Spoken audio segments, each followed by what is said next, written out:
Bem, muito boa tarde a todos.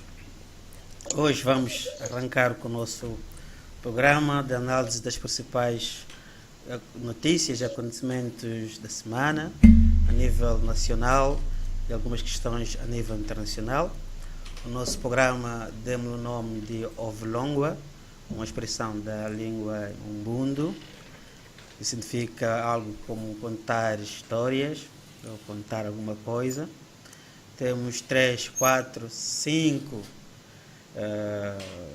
analistas.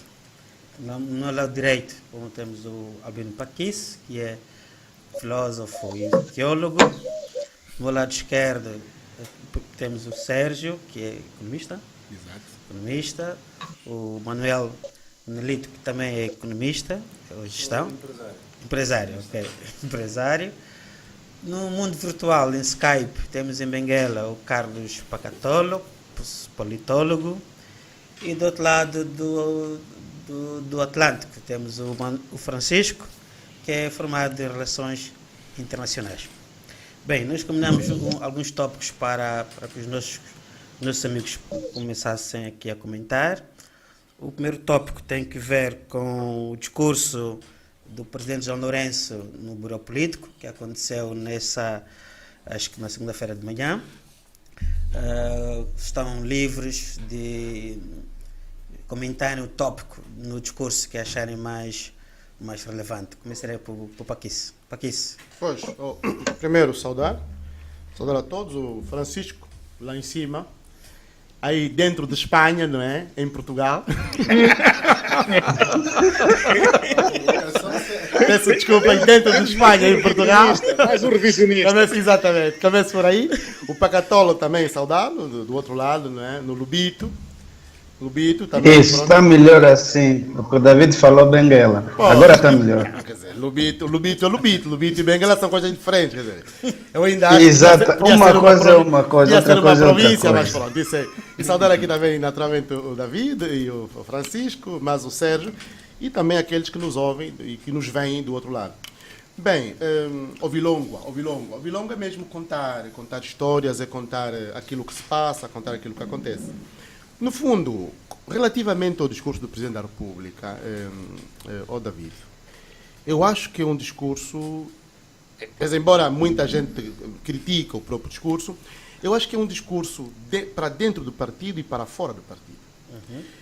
Mas deixa-me dizer uma coisa, quando ele diz, nós fizemos mais, eu aqui, já que tu pedes para a gente pegar aquilo que é mais importante, exatamente. Eu pego no mais importante e digo, quando ele diz assim, nós fizemos mais em 2 anos do que em 43 anos, ele está, no fundo, a criticar o próprio partido e está a sair do partido. Ou seja, mas ao mesmo tempo que ele faz isso, fica-se com a sensação de que quando ele continua, por exemplo, na sua governação, com uma maior parte de pessoas que vieram da governação antiga, do presidente José Eduardo Santos, significa que do ponto de vista discursivo está a fazer uma coisa e do ponto de vista prático está a fazer outra. Ele não está a fazer como Putin. O presidente Vladimir Putin, quando assumiu o poder na Rússia, ele mandou embora os Boris e outros foram-se embora mesmo do país. Diz assim, quem fica aqui tem que seguir aquilo que eu faço como regra. O presidente Lourenço não está a fazer isso. Está a perceber? Então ele diz, nós fizemos mais em 2 anos do que se fez em 43. Sim, mas aí acho que ele referia-se apenas à corrupção, não? Exatamente. Dado que o discurso com relação à corrupção, que começa em 1981, eu por acaso li quase todos os discursos do presidente Jorge Santos sobre a questão da corrupção, está a dizer que sim, mas no fundo mesmo com relação à corrupção, nós continuamos a ter pessoas que estão na governação, e cuidado quando a gente diz isso. Nós estamos a dizê-lo como cidadãos que olham para dentro do partido, olham para dentro do país e dizem, nós queremos uma Angola melhor. Ele continua a trabalhar com pessoas que algumas delas são corruptas. Essa é a questão. Então ele devia, é evidente que faz um grande discurso, mas ele devia se despir destas pessoas para ter uma governação mais assertiva. Essa é a minha perspectiva para não... Está bem, Sérgio, por favor. Bom, obrigado, desde já o convite. Portanto, relativamente à situação do discurso do Presidente, o Paquis disse coisas muito válidas, ou seja, naturalmente que foi um discurso para dentro. E eu considerei que o João Lourenço fez uma autocrítica, não é? Ele fez uma autocrítica, continua na minha opinião, a fragilizar o partido. A fragilizar? Sim, eu acho que está a fragilizar o partido. Eu acho que nesses 2 anos e meio de governação, eu acho que o Presidente da República deveria preocupar-se com situações muito mais importantes. Continuar com o discurso, não é, da corrupção, mas sobretudo eu queria ver mais do Presidente da República um discurso mais ligado à parte económica, não é? A parte económica que tem sido a mala pata deste país desde 2014 em diante. Portanto, eu acho que precisamos mais do presidente, mais discursos assertivos, mais discursos pragmáticos e muito virado para a economia, porque a situação do país não está fácil, o país está numa situação extremamente difícil, como disse, que pronto, Angola já vem de uma situação de crise que já se arrasta desde o segundo semestre de 2014 e mais esta situação do Covid, eu quero dizer, veio complicar ainda mais as contas e pronto, lá está esta semana, na sexta-feira, houve a necessidade de se apresentar o OGR visto. Vamos falar mais daqui a pouco. Exatamente. Se calhar vamos aqui com o Skype. Carlos, discurso de João Lourenço? Estás com saudades, alguém? Isso já não é força do ar, é o hábito da força. Não brinques com isso. Pois. Sim, eu acho que em relação ao discurso, assim lido na diagonal, porque não tivemos a oportunidade de ouvir, mas tivemos a oportunidade de ler para ver aquilo que de novidade trazia para os próximos 2 anos e meio, né? O mandato é só de 5 anos. Estamos a caminhar a passos largos para o fim do mandato. O discurso sobe a pouco, né? Porque quando se está em meio do mandato, o balanço tem que ser mais animador para mobilizar a sociedade para o resto do mandato. E nós que andamos a ler e a estudar essas coisas, sabemos que o resto do mandato é mais para afinar a máquina partidária para a próxima campanha eleitoral. Então, nesse sentido, o foco centrar-se no balanço feito, naquilo que é o combate à corrupção diz respeito, sabe a pouco, na medida em que corremos o risco todos nós, de uma forma emotiva, nos convencermos que o nosso problema é a corrupção. E resolvida a corrupção, no dia seguinte nos transformamos num país desenvolvido. Nada mais errado do que isso. Tanto aqui, os países desenvolvidos conseguem conviver com a corrupção. Acho que os amigos aí no estúdio estão familiarizados com o discurso do professor Elísio Macambo, que nós subscrevemos em parte. Portanto, a nossa situação de subdesenvolvimento pode estar correlacionada com a corrupção, que também pode estar correlacionada com a redução da confiança nas instituições, mas o estar correlacionado não pode nos fazer perder de vista que, se nós trabalharmos mais para tornar a máquina eficiente naquilo que a alocação de recursos públicos diz respeito, tornarmos os processos de decisão mais céleres, mais transparentes ainda. Por exemplo, coisas simples como quem é nomeado para assumir uma função pública tem que tornar pública a sua declaração de bens. Essas coisas simples que são importantes. A proposta de hoje é que foi entregue na sexta, que já vamos falar também, ser discutida de forma ampla, mas também estar a tempo suficiente exposta para que as pessoas com interesse e com conhecimento possam contribuir. Essas coisas simples, a exposição, a transparência e a clareza do processo de decisão, por si só, tem um efeito benéfico de dissuadir as más práticas. No conjunto, isso mobiliza muito mais a sociedade, isso envolve muito mais a sociedade.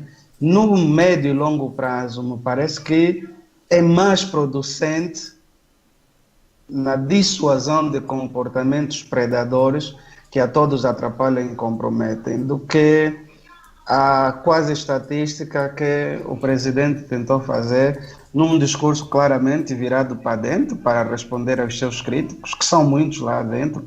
Aliás, ainda esta semana saiu uma entrevista que o Boa Vida Neto deu, acho que a TV Palanca, se não tiverem Mas erro, não temos muita certeza se onde aconteceu. ele... Sim? Mas acho que não temos muita certeza de aquela entrevista ter de facto acontecido. Pá, certeza não tenho, né? Como tudo. Mas ela está circular e a voz parece-me que é dele, né? E parece-me que é depois do discurso de João Lourenço a fazer uma análise de conteúdo. Dá a entender que aquilo é depois do discurso de João Lourenço.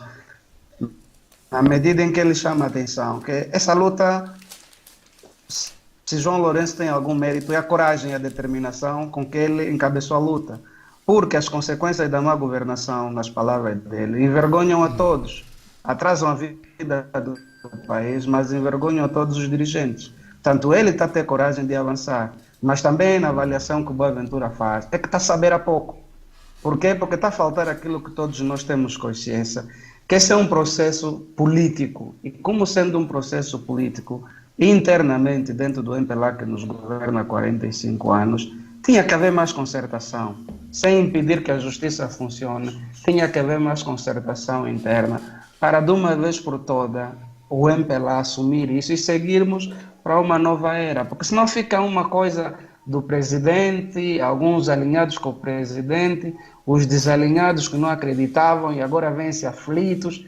Está aqui é um ruído que cada vez mais nos faz crer que a resolução passa por uma concertação política interna entre os pares e depois o resultado pode ser ainda melhor para todos. Ok, Nelito, o seu comentário, por favor. Antes de mais, agradeço aqui ao David e aos panelistas todos que nós temos online e offline. Daquilo que eu estive a ver, estive a ouvir e estive a ler do discurso do Presidente, eu faço aqui uma divisão de alguns eixos que foram centrais no discurso do Presidente. Primeiro é a questão da luta contra a corrupção. E a abordagem que eu faço em relação a este tema é a seguinte. Eu acho que o tema da corrupção em Angola deve passar primeiro por nós conseguirmos perceber o que é que de facto dá origem à corrupção. Porquê que eu estou neste ponto? Porque é assumido uma luta, na minha perspectiva, muito virada para a pessoalização, para a punição das pessoas, e tem-se trabalhado ou tem-se dado pouco ênfase àquilo que de facto dá origem à corrupção, torna os sistemas passíveis de haver corrupção. Coisas como a burocracia, a ineficiência dos sistemas para a própria sociedade poder andar. Portanto, na minha perspectiva, não faz, de vez em quando, em algumas situações, muito sentido. Nós queremos acabar com a corrupção do ponto de vista da punição dos possíveis infratores e depois toda a burocracia que cria ineficiência manter-se. Se esta burocracia se mantiver, naturalmente isto vai dar origem a novos corruptos ou a novos potenciais corruptos. Portanto, que isto vai empoderar pessoas com capacidade de decisão e que depois podem aproveitar aquele poder que têm, que é para decidir o que acontece, o que não acontece. Eu acho que é um dos pontos. O outro ponto ainda no que toca ao tema da corrupção aqui, que é, eu acho que cada vez mais, e como os meus colegas de painel aqui já tocaram, há um conjunto de outros temas fraturantes que nós como sociedade queremos ouvir, do ponto de vista de desenvolvimento, temas económicos, temas ligados à saúde e não só, que são extremamente mais importantes.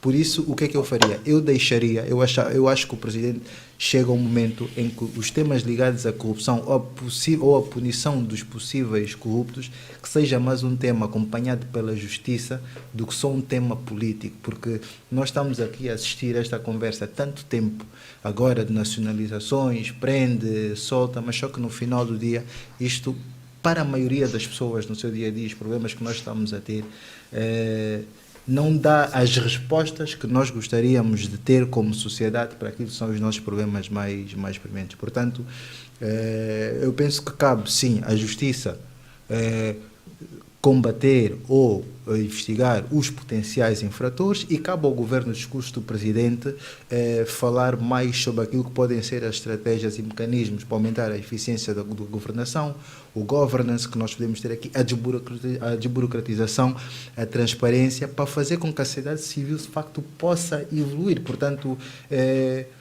pessoalmente, já não me acrescenta muito, ou não me irá acrescentar muito, numa perspectiva individual, chefes do governo ou membros da classe política apontarem dedos às pessoas. Eu quero ver de facto quais são as transformações que estão a acontecer dentro da máquina de governação, que vão no fundo acabar com aquilo que são os antigos, no fundo as condições que propiciam a corrupção, que eu penso que isto é um ponto relevante.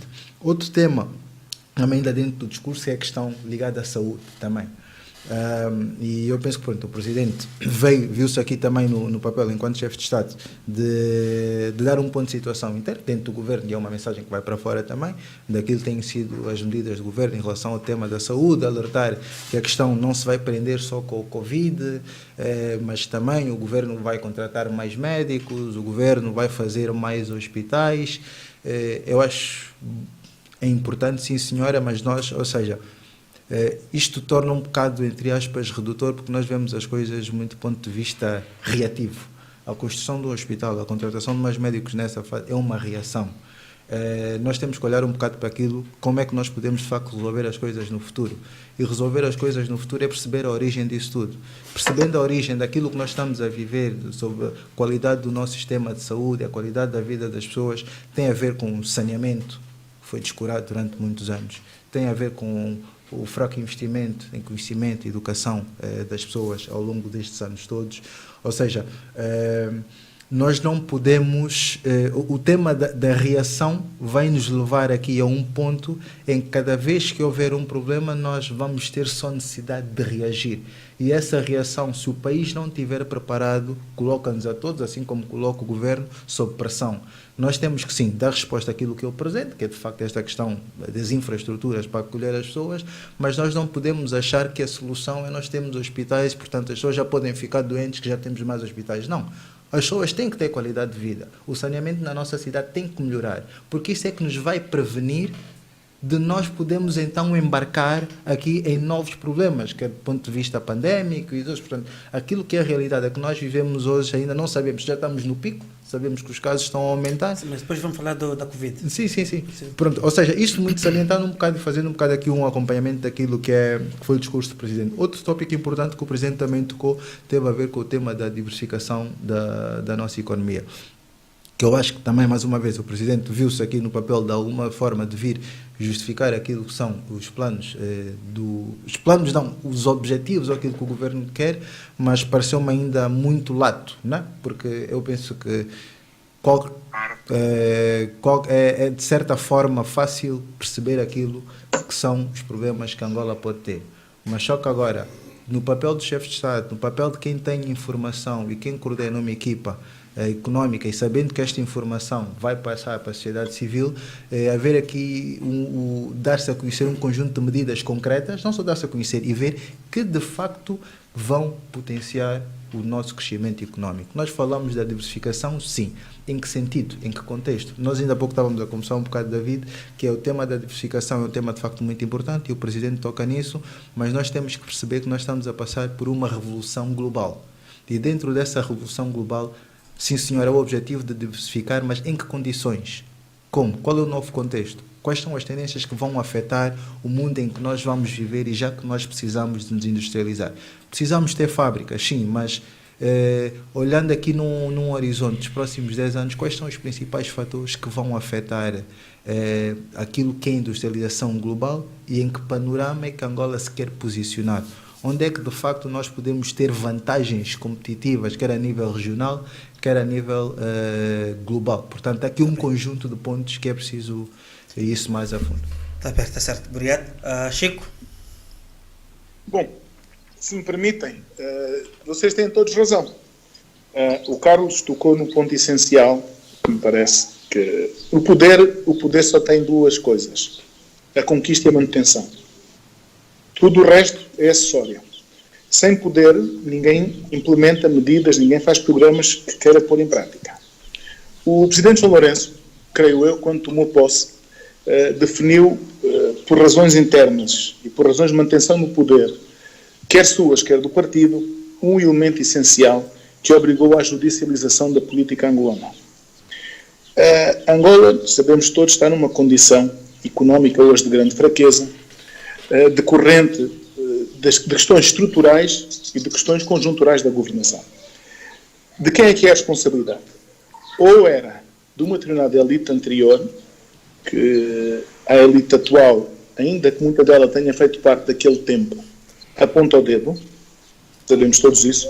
Mas Chico, desculpe, temos mesmo duas elites aqui a corroborar com o Paquice. Há mesmo uma elite atual e uma elite anterior? Temos uma elite atual que já fazia parte da elite anterior e que arrastou parte dos membros anteriores, que naturalmente agora estão com o novo chefe. Mas este novo chefe tinha que apontar um responsável. Eu não sei, da vossa parte eu estou longe, mas, sabes, eu vou sempre aí. Ou a responsabilidade era dos chefes anteriores, de alguns deles, ou a responsabilidade era do MPLA. E se fosse do MPLA, o MPLA não tinha condições para continuar a governar Angola. Portanto, é preciso sacrificar e, se me permitem, sangrar até ao limite o cordeiro que vai purificar a coisa. Isso devia ser só no início. O Carlos disse isso muito bem. Nós apontamos um responsável inicial, fazemos aquele discurso, depois abandonamos aquele discurso, começamos a governar noutras áreas todas e, quando estamos a meio do mandato, começamos a apresentar o que já fizemos. Genericamente foi isto que disseste, não é, Carlos? Exato, Chico. Agora, digam-me, o que é que há para mostrar nesta fase? Vocês todos disseram o mesmo por outras palavras, se me permitem. É que não se encontra um modelo de desenvolvimento e transformador de Angola, que é isso que Angola mais precisa. Aquele modelo macrocéfalo, concentrador na indústria petrolífera, já todos nós sabemos que está esgotado, mas sabíamos que estava esgotado quando estava em prática. E ainda assim não se conseguiu livrar dessa doença holandesa que nos infectou. E continua em prática esse modelo. Angola tentou, de forma algo atabalhoada, diversificar. Mas diversificar sem saber como. Eu converso há muito tempo com o David sobre estas matérias. Tivemos uma política de substituição de importações? Não. Tivemos uma política de substituição das exportações? Se tivemos, também não se viu. Há 12 anos, o David organizou uma conferência no Lubito. Já agora, se me permitem um parênteses, Lubito é aquela cidade ao pé de Benguela onde fizemos um porto, não é? É aquela terra onde fizemos um porto. Lubito é Benguela. Não, Lubito não é Benguela. Eu não sou do Lubito, mas Lubito não é Benguela. E aqui defendo o Pacatola. Não provoque. O Lubito é a cidade, o melhor porto de águas profundas de Angola. E o único caminho de ferro internacional, para que conste. O que é que eu fui fazer, Carlos? Perdoa-me, não resisti. Para que conste. Não, mas há 12 anos o David organizou uma conferência no Lubito chamada 2000 anos de política e de economia. Lembras-te, David? Sim, claro, com certeza. Na altura, o Aguinaldo Jaime era ministro da Coordenação Económica e participou num painel onde eu também estive, era menino e moço. E o Aguinaldo Jaime falou de Angola entrar no setor da indústria digital, da economia digital, produzindo computadores, processadores. Lembra-se disso, David? Eu nunca mais vi daquele discurso, porque eu estava a ouvir o discurso do Aguinaldo Jaime e estava-me a lembrar da estatística de Angola que dava uma escolaridade média de 4 anos. E como é que um país que tem uma escolaridade média de 4 anos está centrado em fazer computadores quando tem que estar centrado em melhorar a escolaridade e ter uma política de substituição de importações coerentes? Na altura, ninguém dizia estas coisas em voz alta, mas é isto que é preciso dizer. Nós temos que ser capazes de produzir os produtos industrializados que a nossa mão de obra é capaz de produzir. Vocês vejam, eu estou aqui em Portugal, em Oeiras. Oeiras tem 30% da capacidade tecnológica instalada em Portugal. Se as indústrias tecnológicas, as empresas tecnológicas, quiserem ir para o Castelo Branco, no interior de Portugal, os engenheiros não vão. Não vão. A massa crítica, aquela gente que vem de todo o mundo para trabalhar aqui, porque essa massa de trabalhadores anda de um lado para o outro, tem indianos, canadianos, suíços, angolanos, sul-africanos, portugueses, espanhóis, americanos, ingleses, os tipos circulam, esses miúdos novos circulam de um lado para o outro. Esses miúdos não vão para Castelo Branco, têm que ter determinadas condições para ir. Angola não lhes oferece essas condições. Logo, estamos muito longe dessa economia. O David é especialista em resumir isso quando diz, com as notícias de que o Paul Kagame já consegue fazer no Ruanda, que nós continuamos a deitar lexívia na água para beber.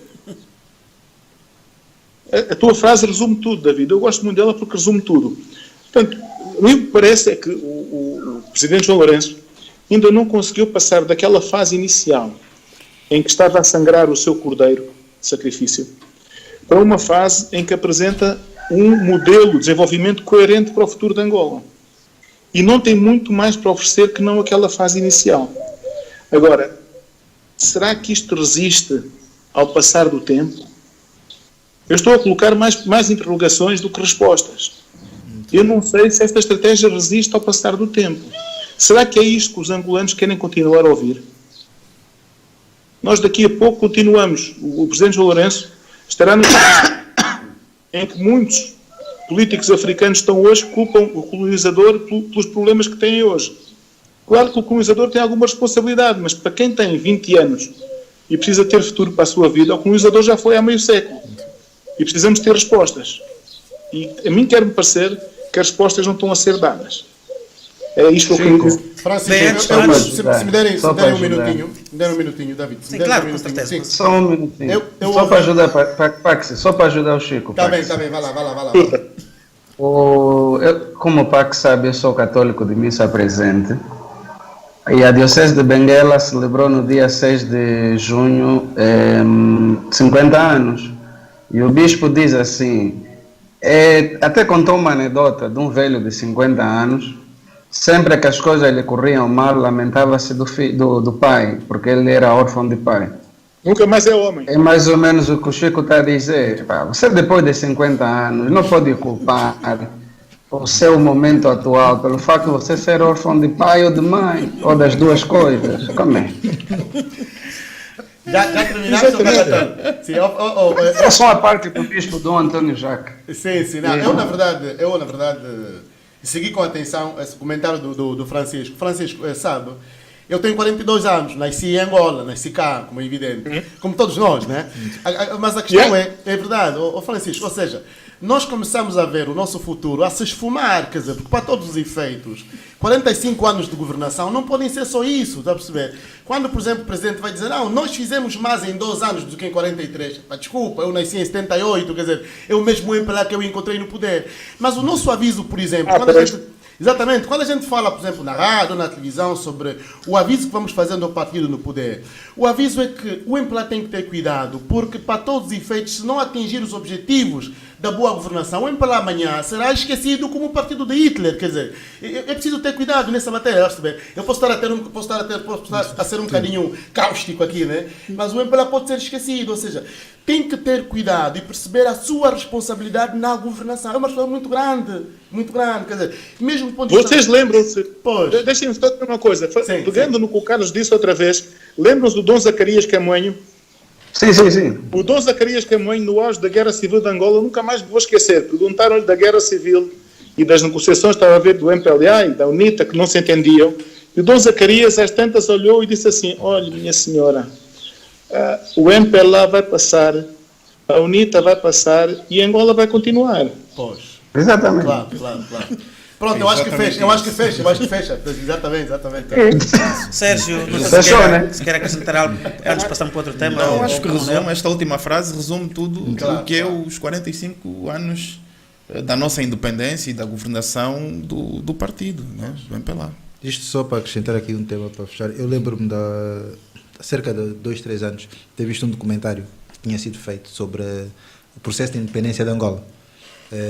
Antes nós ouvíamos muita coisa, mas só que aquele documentário por acaso era muito interessante. Era tão elucidativo que a partir de certa altura, para além do propósito de querer reclamar a posse da terra, não se conseguia perceber o que é que se queria fazer depois disso. Ou seja, era uma luta muito pela posse da terra, pela independência, o que era muito importante.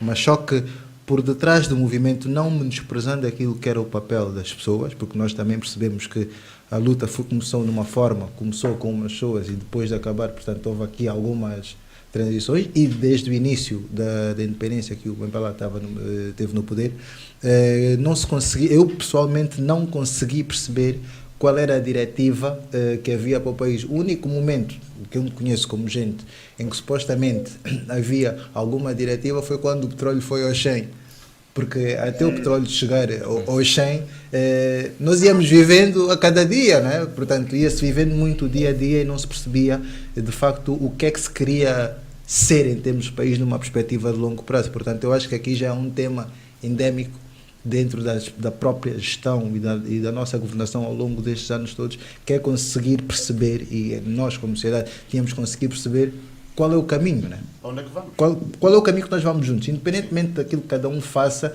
ok, juntos para onde é que nós vamos? Portanto, se nós não conseguimos responder isso, nenhum de nós, porque se nós fizermos esta pergunta, cada um de nós tem respostas diferentes, a única coisa que sabemos é que conseguimos ver em conjunto o abismo, mas não conseguimos ver em conjunto a luz, né? Pois.